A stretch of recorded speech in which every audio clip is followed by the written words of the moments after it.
Próximo Node Cluster a ser explorado aqui é o Question and Answer. Eu não sei se assim se pronuncia, tá? Perdão aí pelo inglês, mas é esse aqui, ó. Perguntas e respostas, tá? Esse Node aqui, ele é bem interessante, por quê? Porque o conceito dele, como o nome já diz, né? Perguntas e respostas. Você faz a pergunta e ele vai te dar uma resposta. Sendo que essa resposta, ela pode ser baseada em uma fonte de dados, tá? Lembra que eu falei que você pode carregar arquivos ali, né? Pelo LangChain, você subir arquivos para que o seu robô, né? O seu agente ali, ele possa ter mais conhecimentos para poder responder de forma mais assertiva. Então, se aplica a esse Node Cluster aqui, tá? E aí, os dois tipos de subnodes, né, que pode incluir é o model, né, que é a inteligência artificial que a gente vai usar, que é o ChatGPT, e o retriever, tá? O retriever, de fato, é a base de dados que você quer associar a esse node para que ele possa consultar ali para poder responder você, né? Às vezes é uma pergunta que você faz que talvez ele não consiga achar na web, né? Como eu informei, dependendo da versão do ChatGPT que você for usar, às vezes não vai ter acesso a determinadas informações, tá? Então, para que não venha ocorrer esse risco, você pode contar com outras bases de dados, né? Com informações pessoais sobre você, sobre sua empresa, sobre seus produtos, para que o bot sempre possa, né, responder ali de forma assertiva o usuário, o seu cliente, enfim, tá? E aí, nesse retriever aqui, é o seguinte, a gente pode colocar aqui, como por exemplo, um banco de dados vetorial, né, como eu informei para você, né? Isso a gente vai deixar para explorar no Intensivão NetN, que aí no caso você faz o uso de uma dessas aplicações aqui, né? Tem o Supabase, tem o Zep, tem o Quidrante, né? O Pinecone. E também tem, acho que, uma memória interna aqui do próprio NetN, tá? Esse aqui a gente vai explorar mais no Intensivão NetN, ok? Mas eu vou usar um mais simples aqui, que é o próprio workflow do NetN, tá? Que é o Workflow Retriever. Se você tem acompanhado aí os nossos vídeos no canal, um dos últimos vídeos que a gente lançou foi o como modularizar os seus workflows, né? E a gente fala muito sobre o Node Execute Workflow, né? Que de um lado ele manda as informações, né, para um outro workflow que vai estar recebendo ele, né? Então, isso aqui é o mesmo conceito, é uma forma de você mandar informações para um workflow à parte, tá? Essa informação, no caso, seria o prompt, né? Você pode mandar por meio ali do parâmetro query, tá? Esperando uma resposta que tem que ser com o parâmetro response vinda desse workflow. Hugo, não entendi. Você já vai entender, tá? Então, por exemplo, vou pegar aqui.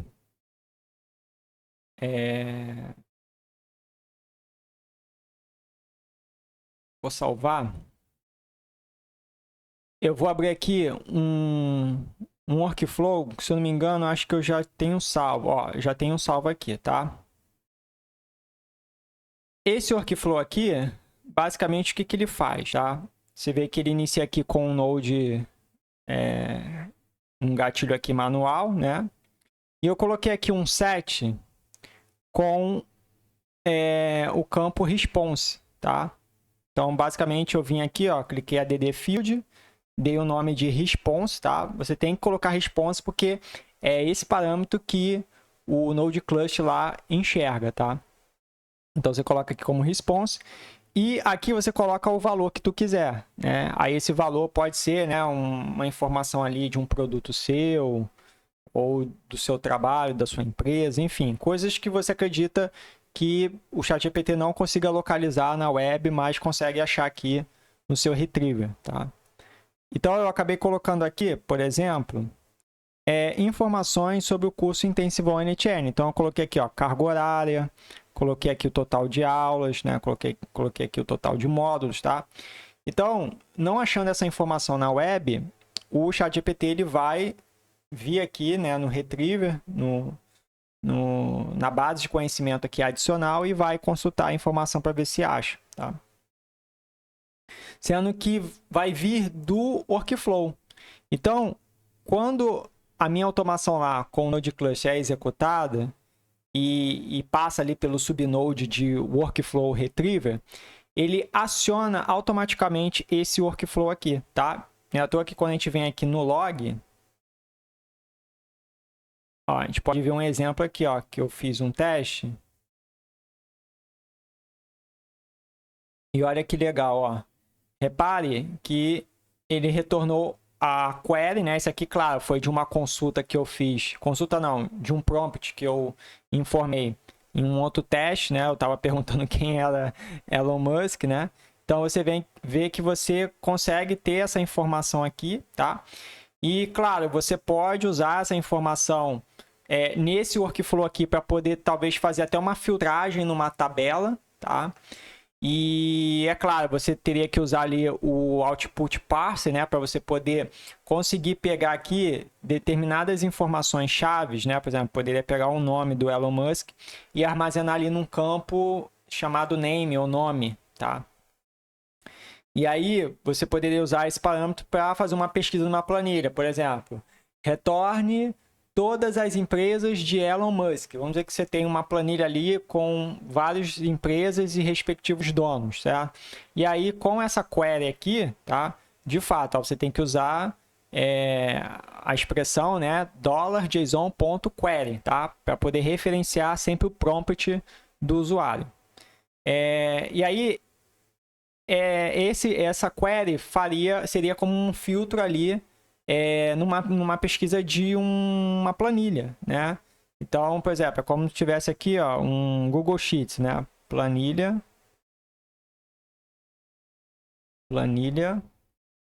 Calma aí. Ih, tô boiando aqui. É Sheets.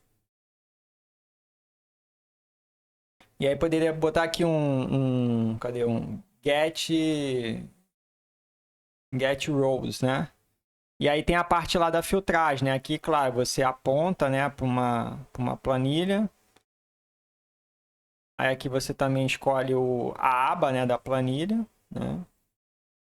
É porque aqui agora eu não consigo exemplificar. Deixa eu ver aqui, calma aí. Será que eu consigo listar uma aqui?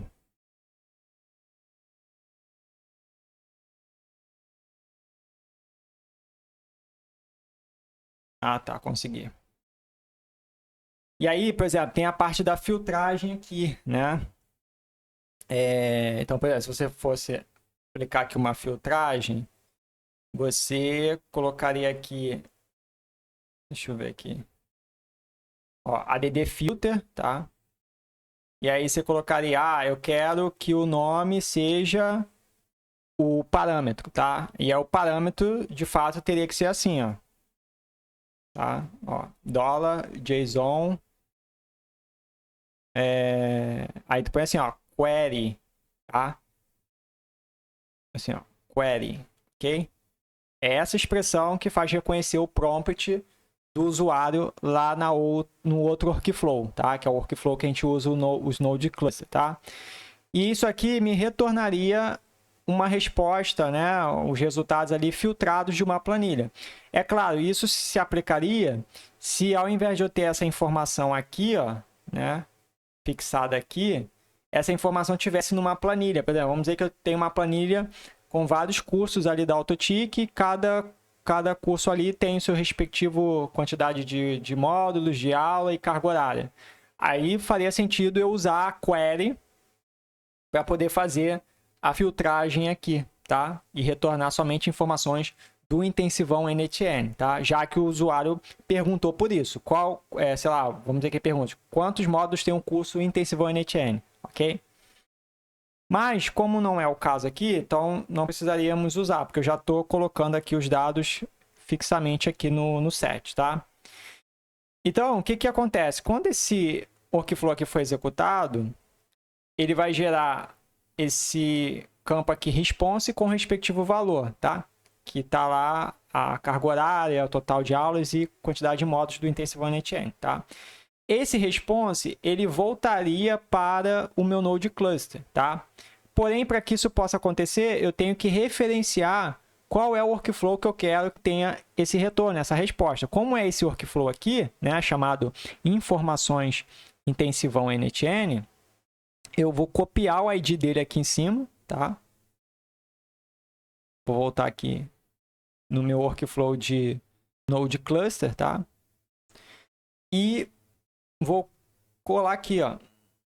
Tá vendo? Deixa aqui marcado o database e colo o ID do workflow aqui. Pronto. Então, ele já sabe que tem que acessar o workflow lá que tem as informações do intensivão NetN, tá? E aí, olha só que interessante isso aqui. Eu vou desativar primeiro, só para você ver como é legal isso aqui, tá?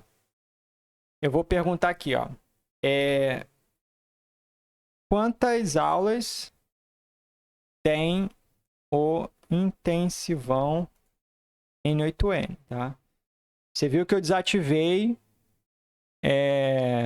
o workflow retriever, né? Ou seja, ele não tem acesso ali à base de dados adicional, tá? Ele só vai pesquisar mesmo na web para ver se acha alguma coisa. Então, ó. Ah, tá. É porque aqui ele obriga a ter. Então, acho que eu não vou nem conseguir exemplificar sem. Que aqui ele já se torna obrigatório.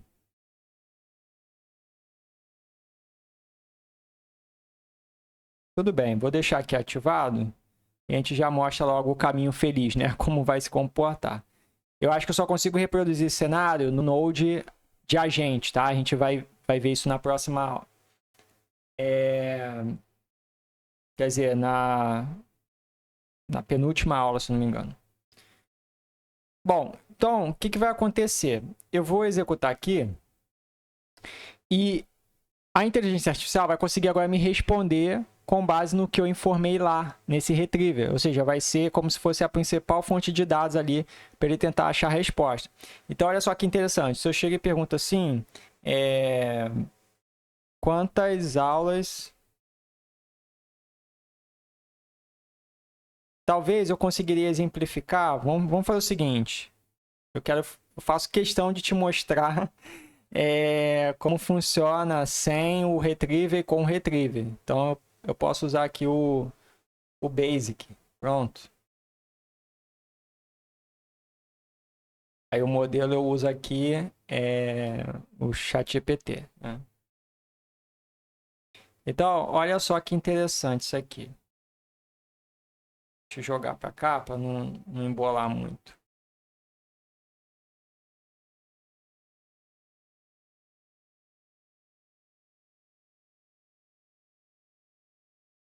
Ok.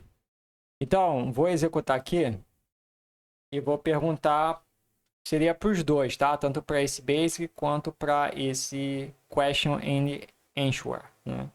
Eu só perguntar aqui, ó, quantas aulas tem o intensivão N8N? Ó, mandei. Ó, repare que o question and answer chain, né? Ele me retornou aqui de forma assertiva, tá? Ó, ele me respondeu o seguinte, ó, o intensivão NetN tem no total 228 aulas, tá? Que foi justamente o que eu informei lá no set, ok? Por isso que ele retornou a resposta certa. Agora, esse aqui que não está usando um retriever, né, que simplesmente só usou o ChatGPT para talvez pesquisar nas grandes bases ali de dados, pode ser que não achou nada, tá? Então, se eu abrir aqui, ó, olha o que ele respondeu. Às vezes ele até responde, mas responde de forma errada. Então, ele botou assim, ó, o intensivão NetN possui um total de 20 aulas. Quem disse isso para ele? Que tem 20 aulas. Isso aqui não é nem 10% do que tem, né? Então, você vê que a inteligência artificial ela acaba falhando, né? Quando ela está limitada, né? Ela não tem mais fonte de dados, né? Então, o Question and Answer, né, esse Node aqui, ele serve de fato para você poder, sim, usar o ChatGPT para poder ali gerar uma resposta assertiva, porém com base numa fonte de dados que você mesmo aponta ali, tá? No caso aqui, eu usei um workflow com uma informação fixa, da mesma forma que você poderia usar um banco de dados vetorial com informações ali sobre a sua empresa, sobre seus produtos, que às vezes a inteligência artificial não consegue achar na web, mas vai conseguir achar nessa sua fonte de dados, beleza? Espero que você tenha entendido como funciona esse Node e nos vemos na próxima com o Node para resumir textos, ok? Um abraço.